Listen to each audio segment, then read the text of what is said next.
Hello, everybody. Welcome back to What's Brewing. Going to be doing something fun today, something a little different. Have a little fun with it before the Bruins take on the Minnesota Wild this afternoon. And that is a Boston Bruins tier list, looking at every player who's been in their lineup so far this season, aside from Daniel Renouf, who played one game in place of Brendan Carlo.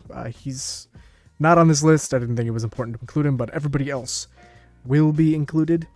I'm just going to go through how I think everyone's played through the first 5 games of the season. The Bruins are currently 4-1-0, obviously losing to the Ottawa Senators the other night.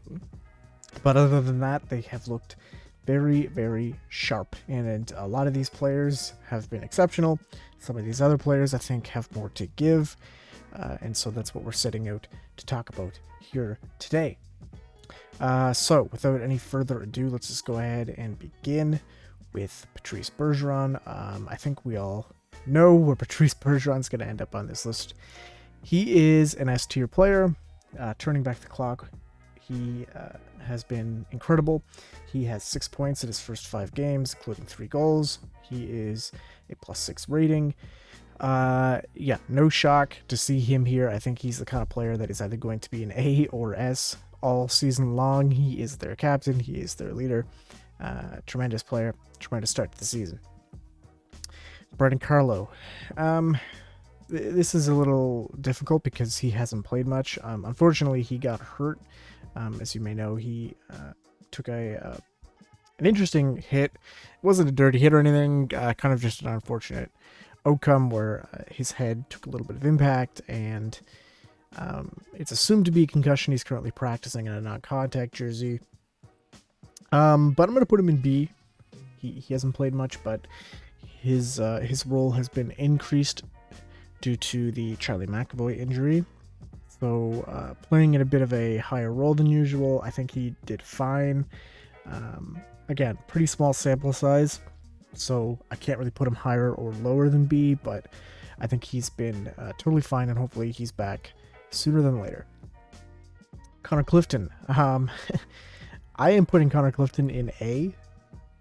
I think Connor Clifton has been really, really solid, especially without McAvoy and now without Carlo. His role in this lineup on the right side has been a heavy one. And he stepped up and he's done well. He's got 4 points in his first 5 games. I don't think he has looked bad. I think he's maybe made a few mistakes, but again, he's a bottom pair defenseman who's been playing probably top pair defensive minutes. And he's really, really impressed me. And of course, seeing a little bit of offensive production out of Connor Clifton is a surprise, but a welcome one. So Connor Clifton is in the A tier. Charlie Coyle. He's been good. I'm probably going to put him in the B tier. I think he's been fine. He's been a reliable third line center for a few years now. Big, heavy puck possession player. He's got 3 points in 5 games, which is perfectly fine for a third line player. Good two-way game. I'm a fan of Charlie Coyle, and I think it's perfectly acceptable to put him in B. Jake DeBrusk. Jake DeBrusk is definitely at least in the A tier. I think he will go in A tier. I don't think he's quite S, but he's been great. Since he got bumped up to the Bergeron line near the end of the year last year, he has been a completely different player. He has looked like the Jake DeBrusk of old. He's currently got a couple of goals, 3 assists, 5 points through his first 4 games. He missed 1 game due to injury, but he came back. And he's been a difference maker. And he looks like he's got a good jump in his step. He's skating really hard out there. He's playing really hard. He's not letting little things get him down. He's going out every shift and putting his head down and getting to work. He's really impressed me, and that $4 million deal for 2 years is starting to look like a really good one if he keeps this going throughout the rest of the season and into next season. Nick Foligno. No one has been harder on Nick Foligno than I have. He had just not a good year last year, and to this day, his contract is still a bad one. But that said, Nick Foligno this season under Jim Montgomery has looked like a different player. 3 points through his first 5 games. Part of me wants to put him in A just because of his overachievement, how well he has really played. But I think I'm going to put him in B, in the middle of the pack, which I think is totally fair. And it's great to see. Nick Foligno, I think everyone agrees, great guy. Certainly a little bit overpaid, but if he can produce the way he has, or even close to the way he has throughout the rest of the season, I don't think anyone can complain. Forbert, another B tier player, I think. He has been a valuable penalty killer for Boston. Really, really good. He looked really good in the playoffs last year, specifically on the penalty kill. So obviously a valuable piece to their special teams. In terms of offensive production, you don't have to expect a whole lot out of your Forbert. That's not what he's out there for. But he is a good shutdown piece, and I think he has been pretty good. Trent Frederick. This is a weird one for me because he does have 2 points in his first 4 games, but I think he's going to be the first C-tier player we see on this list. There's something about Trent Frederick for me that it's just never really... I mean, he's had his games where he looks really good, and he has a lot of games where he looks not so good. And this season, so far, again, it's so early, hard to say. But I think there's players right now that have a legitimate case to be in the lineup over Trent Frederick. Now, we'll see. He's back in the lineup today against Minnesota. We'll see how that goes for him. But right now, I'm putting him in C. I'm not sold on Trent Frederick. I want to see more out of him. And certainly, maybe the next time we do this, we'll see a change for Trent Frederick. AJ Greer. This has been one of the biggest surprises so far of the year. It's AJ Greer, and I think he is in the A tier. He kind of came out of nowhere, hasn't played a whole lot in his career in the NHL, but he's got 3 goals, 2 assists for 5 points through his first 5 games, kind of playing up and down the lineup, 3rd line, 4th line. But he's impressed me, and he had a great preseason, kind of a hidden gem for Boston. He, unfortunately, just heard the news that is actually out of the lineup today, getting scratched in favor of Craig Smith, which is a very interesting decision if you ask me. But in my opinion, he's been one of Boston's better players, and he's a hard worker, he's a big guy, and he's been producing, so more than happy to put him in A tier. Matt Grzelcyk, he played for the first time this season against the Ducks the other night. Last night. 2 nights ago. I'm going to put him in B. Right now, it's just too early to say, so I'll put him in the middle of the pack. He did have a point this opening night. He looked fine, maybe a little bit slow at times because, of course, it's season opener, but we'll keep an eye on Matt Grzelcyk for the next time we do this. See if he can bump up or down at all. Taylor Hall. I put him in B as well. He's got 2 goals on the season. He had a goal in opening night, and then he went 3 straight games without a point, and then he had another point against the Ducks. This is a guy, in my opinion, who needs to be a consistent part of Boston's offense, and you don't like to see kind of 3-game cold streaks where a player like Taylor Hall is not getting a point. Now, 2 goals in 5 games, it's not a bad thing by any means. He's still working hard. He still looked pretty solid. Obviously, a long season, so I'm fine with putting him in B. I wouldn't put him lower than that, but I also won't put him any higher. I think his ceiling is a lot higher than what we've seen so far, so we'll keep an eye on him. David Krejci, I'm putting him in the A tier. He's another guy who could probably go to S, but for the most part, his production all came from that first game. He had 4 points, I believe. He's now got 2 goals, 3 assists for 5 points in 5 games. David Krejci coming back from the Czech League. Seems like he has not missed a beat He still got it. A ton of skill, really connecting with David Pastrnak so far. He's impressed me, and it's great to have him back. Certainly a second-line center upgrade over Eric Halla. Jakub Lako, a bit of a surprise. Player that made the team this year.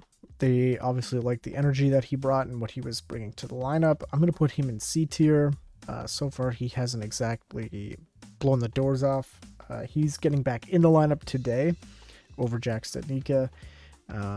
So we'll see him against Minnesota, but so far, nothing bad, nothing mind-blowing either.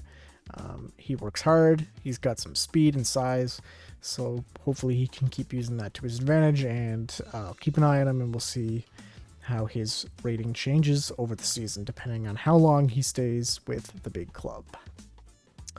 Hampus Lindholm. I'm putting Hampus Lindholm in the S tier. I think Lindholm has been one of Boston's best players. Obviously, he has to be the guy on defense right now with McAvoy out. And he has been really, really, really good. 3 points in his first 5 games. He's done a really good job of moving the puck, defending well. He's gotten a bit of power play time. And just really, really steady. +5 rating on the season. I know plus minus isn't something that I really love to look at, but just worth bringing up because he plays a lot of important minutes. So I really have been impressed with Lindholm. I think that was a great pickup last season, and he has been a massive piece of Boston's blue line with McAvoy out, so he shouldered that responsibility really well. The next 2 players are Marchand and McAvoy. They haven't played yet, so obviously I'm not going to talk about them. I'll talk about them once they get into the lineup. Thomas Nosek, man. I'm putting Thomas Nosek in the D tier. He's got 0 points through the first 5 games. I know they like him. I know he brings a pretty solid defensive game. He's a guy that plays on the penalty kill. But honestly, when they signed him, I was expecting a bit more. He has not scored a goal since, I believe, close to a year now. If not more. I can't exactly remember the stat, but it's been a very long time since he has scored a goal.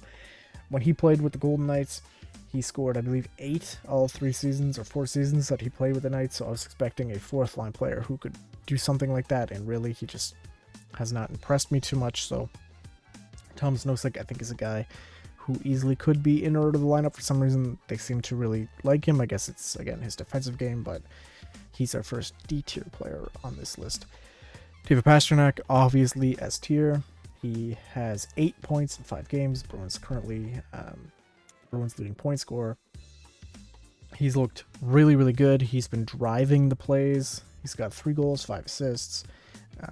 Him and Krejci, like I said before, have played phenomenally together. And right now, we're seeing why he is going to get paid north of $10 million this year, possibly north of $11 million. He is just that good. Mike Riley. Mike Riley's been fine. I'll put him in C. He hasn't done anything to really blow my mind by any means. But, you know, he's a guy that was considered to be on the chopping block, I think, for a lot of people at the start of the year. They ended up keeping all their defensemen, which worked out really well because they've got injuries. And he's been fine. He's not been the reason that the Bruins have lost games. He's not the reason they're winning games either. He's just playing his role perfectly fine, in my opinion. I still think he's a guy who could maybe end up getting traded at some point, but we'll see. Craig Smith. It sucks, but I'm going to put him in D tier. He has been healthy scratched the last 2 games. He's playing today against Minnesota. But 1 point in those 3 games, -1. He just does not look like what he looked like at the beginning of the first year that the Bruins had him, where he was producing. He really seemed to have slowed down at the end of last year, and obviously 0 points in the playoffs last year. And then through the 3 games he played, he just didn't really seem like he was making an impact. So hopefully we'll see something out of him today in Minnesota, and will hopefully bump up. Anton Stralman, hard for me to rank him. He had a really bad game against the Senators.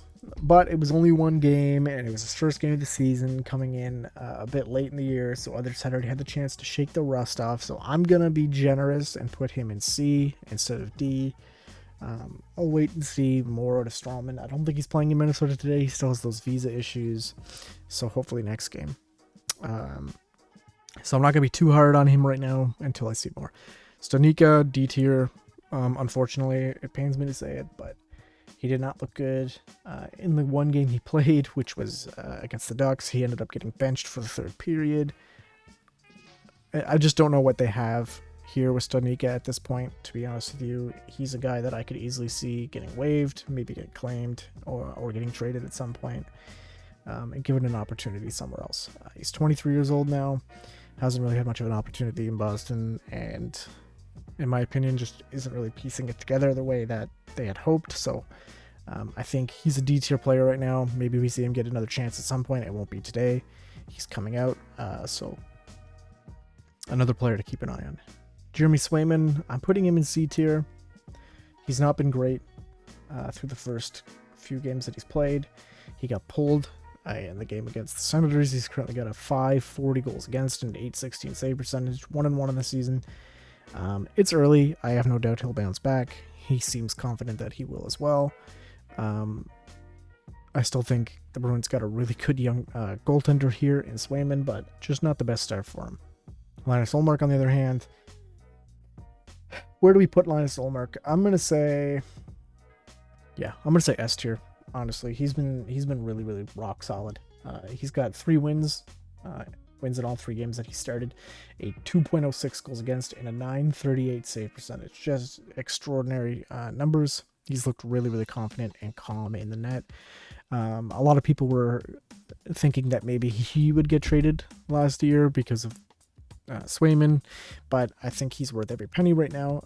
And truthfully, I think it's actually quite a good contract that they have him on. So I've been really impressed with him, and he's starting again today in goal in Minnesota, or I believe in Boston rather, but against Minnesota. Pavel Zacha, put him in B. He's got 3 points, and he seems to fit in well in the check line with Pastrnak and Krejci. He's not a guy that's driving the play. He's benefiting from the players he's playing with, I think, and he's, I think, a guy that may get bumped down a little bit when Marchand comes back, but I've certainly been happy with his play. I think the trade has worked out thus far for Boston. I don't think he's worse than Eric Holla by any means. He's younger, and so far he has looked pretty good. So I'm happy to have him in the B tier. Last but not least, Jakub Zboril. I don't know. I mean, it's either D or C. I'm gonna put him in. I don't think he's. I'll put him in C. I'm not gonna be as critical to Zboril as I have been for these guys, but he got up to a great start last year before the season-ending injury. I was hoping that he would be able to get right back into that this year. He hasn't been terrible, but also not amazing. I'll cut him a little bit of slack because it's been so long since he's played consistent hockey, so maybe he's shaking off the rust a little bit. So I'll put him in C. But I think he has more to give, especially in a lineup that is currently banged up and needs defensemen. So he's still going to be in the lineup, I believe. So he has an opportunity to turn things around. And that's it, because like I said, Marchand McAvoy not played yet. So let me know what you think of this list. I'm going to try and do this maybe every 5 games, something like that, as kind of an update as to where players are. It'll be interesting to see who goes up, who goes down, but I think right now the Bruins' best players are at the top, and the Bruins' average players, or perhaps not so great players, are at the bottom. Maybe Swayman a bit of a surprise here, Smith a bit of a surprise, but overall, I think this is a fair list. If you think differently, let me know. And overall, thank you very much for watching. Enjoy the game today against Minnesota. And until next time.